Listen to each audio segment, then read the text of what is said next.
Hello नमस्कार, welcome to AK organic. तो आज की हमारी नेम रिएक्शन है विटिक रिएक्शन।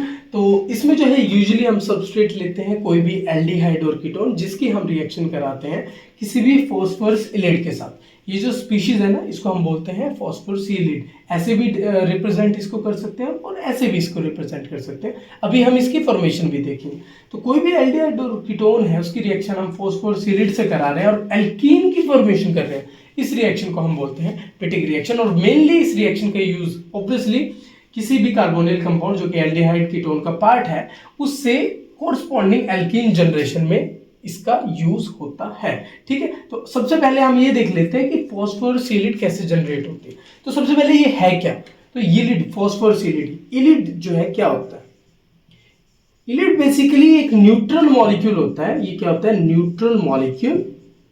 न्यूट्रल मॉलिक्यूल जिसके एडजेसेंट एटम्स के पास ऑपोजिट चार्ज होते हैं, ऑपोजिट चार्जेस होते हैं, जैसे ये है।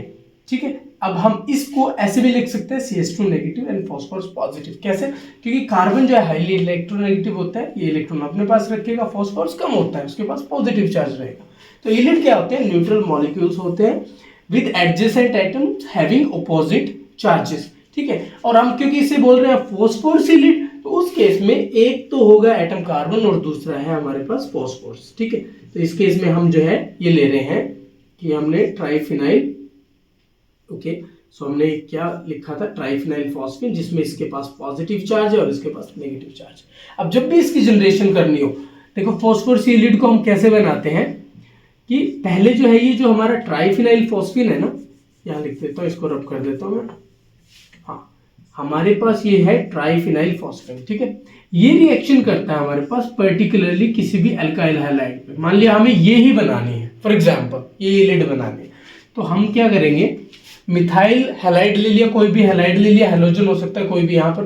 तो ये क्या करते हैं? इसके लोन पेयर, जो फॉस्फोरस के लोन पेयर है ना, ये अटैक करते हैं मिथाइल पे और हैलोजन सिस्टम से बाहर हो जाता है। ठीक है, तो यहाँ पर हमारे पास बनता है, इसको मैं यहाँ पर लिख देता हूँ CH3 फिनाइल 3 पॉजिटिव, क्योंकि फॉस्फोरस के ऊपर पॉजिटिव चार्ज आएगा, इसने इलेक्ट्रॉन दिए हैं। देन हम किसी भी स्ट्रॉन्ग बेस का यूज करते हैं।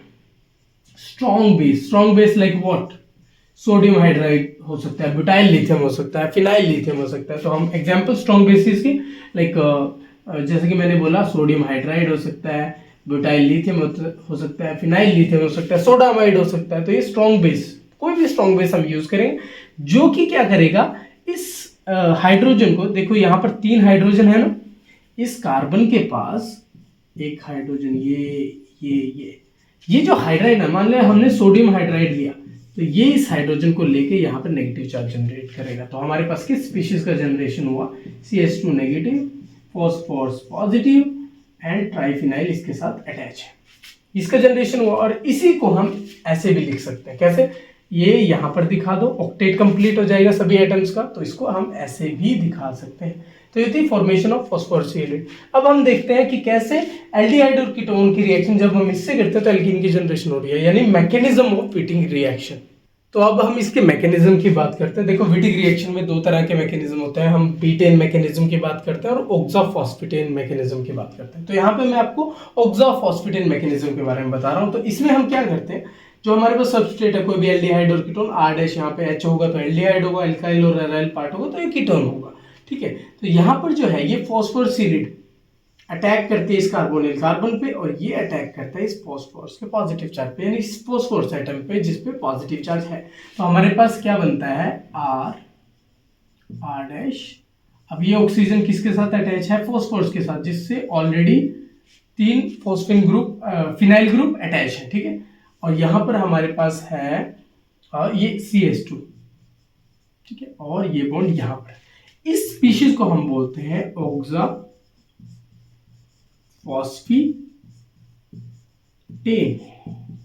और इस वजह से इस मैकेनिज्म को भी ऑक्साफॉस्फेटेन मैकेनिज्म हम बोलते हैं। तो ये स्पीशीज होगी ऑक्साफॉस्फेटेन। एंड देन फर्दर क्या होता है कि ये जो डबल बॉन्ड है, C डबल बॉन्ड हो, ये ब्रेक होती है, ये बॉन्ड फॉर्म होते हैं और ये बॉन्ड ब्रेक होकर ये बॉन्ड फॉर्म होते हैं। मैं आपको रीजन बताऊंगा ऐसा क्यों हो रहा है। ठीक है, अब देखो R के पास ये बॉन्ड तो ब्रेक हो गई, यहाँ डबल बॉन्ड CH2 बन गया, यानी हमारे पास सेम जो कि मैं आपको बता रहा था एल्कीन की फॉर्मेशन हो चुकी है and then P double bond O की फॉर्मेशन हो गई है, तो हमारे पास triphenyl phosphine with double bond oxygen के साथ, ठीक है, डबल बॉन्ड ऑक्सीजन है यहाँ पर।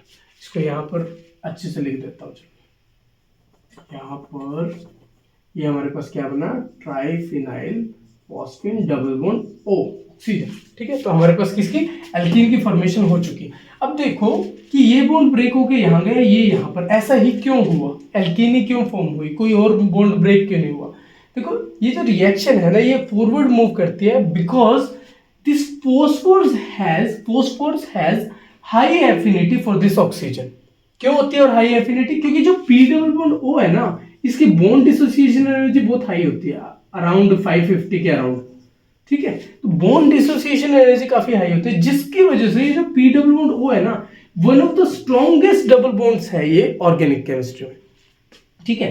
क्योंकि ये स्टेबल जनरेशन हो रही है मॉलिक्यूल की, स्टेबल मॉलिक्यूल की जनरेशन हो रही है, फॉस्फोरस की हाई एफिनिटी है, तो रिएक्शन जो है फॉरवर्ड में मूव करती है, इस वजह से विटिक रिएक्शन इरिवर्सिबल भी होती है, ठीक है। तो डिराइविंग फोर्स की जब भी बात आए कि फॉस्फोरस की बहुत हाई एफिनिटी होती है इस ऑक्सीजन के लिए, इसलिए ये इस यहाँ से इस कार्बन से इस ऑक्सीजन को ले लेता है और यहाँ से ये बॉन्ड ब्रेक होके इस बॉन्ड का जनरेशन होता है। इस वजह से ही ये रिएक्शन जो है फॉरवर्ड रिएक्शन, मतलब फॉरवर्ड डायरेक्शन में मूव करती है। तो ये है रीजन कि विटिक रिएक्शन जो है फॉरवर्ड डायरेक्शन में क्यों मूव करती है। इसके लिए डिराइविंग फोर्स क्या है, तो हमारे पास एल्कीन की जनरेशन होती है।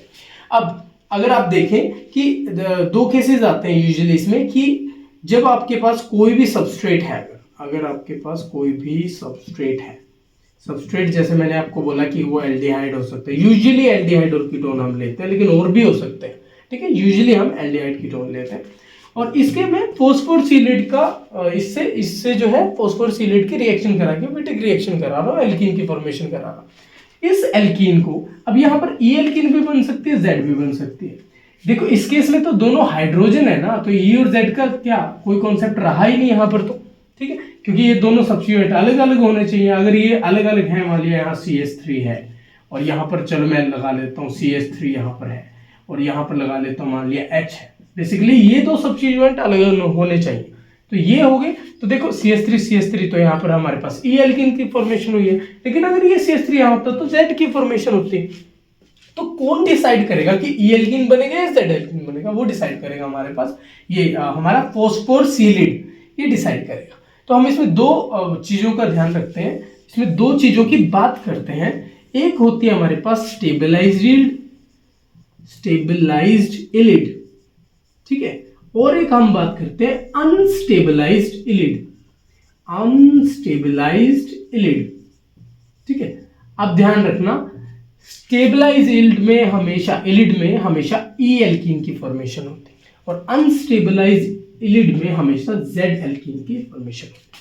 देखो इसको मैं फर्दर भी समझा सकता हूं, क्योंकि ये सब जो है ट्रांजिशन स्टेट से डिसाइड होता है कि जो हमारा ये जो हमारे पास फॉस्फोरसिलिड है, ये हमारे सबस्ट्रेट को परपेंडिकुलर अप्रोच करती है, जिस वजह से हम देखते हैं कि ओके काइनेटिकली स्टेबल प्रोडक्ट बन रहा है हमारे पास, यानी कि Z बन रहा है, या थर्मोडायनेमिकली स्टेबल प्रोडक्ट बन रहा है, मतलब E बन रहा है। कौन सा बन रहा है, ये ट्रांजिशन स्टेट से हमें पता चलता है। लेकिन अभी समझने के लिए आप समझो कि स्टेबलाइज इलिड है। आप कहोगे हमें कैसे पता चलेगा स्टेबलाइज है या अनस्टेबलाइज, तो ये जो कार्बन आयन जनरेट हुआ है ना, अगर ये स्टेबल हो रहा है किसी ग्रुप से, इसके साथ जो अटैच है, जैसे मान लिया मैं यहाँ पर इसे रिमूव करता हूँ और रब करता हूँ, तो यहाँ पर आपको एग्जाम्पल से बताता हूँ।